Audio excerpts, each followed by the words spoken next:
mean, you're doing this record. People know, you know, Pepper's back in the band. It seems like that kind of pushes expectations a little bit.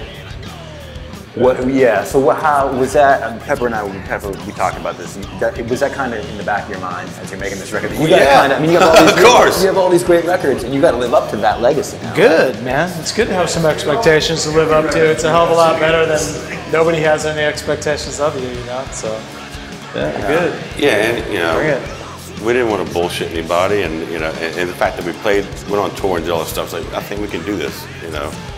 And not sound like a bunch of 50-something-year-old dudes trying to hack at it and make some kind of, you know, let's get paid record. We went in deep before we die. And came out and still like playing music, still like writing crazy heavy stuff and getting out there and trying to make something that's real, I guess. You know? Was there pressure involved though? Did it kind of weigh on you when you were writing this stuff? You're like, oh, does this hold up to? We never bounced ideas like, well, is this as good as that? Or, you know, it was like, and we were in the studio and just having fun, you know, and it was really doing its thing. We were writing stuff off the cuff.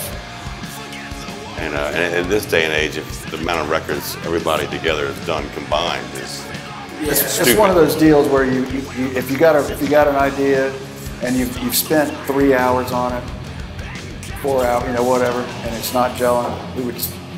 There were several of those that we just tossed. It's like capturing the energy. Like what did Rollins say? Playing live is the get off, and recording is the documentation of the get off. That's kind of what we did. And just basically putting your dick on the chopping block and saying, you know, if we don't know how to do this by now, we better fucking get the fuck out of here.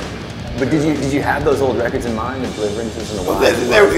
They were catalysts to launch off from, for sure. From memory, not necessarily trying to replicate that, but knowing what a change and a shift Deliverance made, and thinking about that, and then making a record nowadays the same way, and not giving a shit what everybody else is doing, was an important thing to just.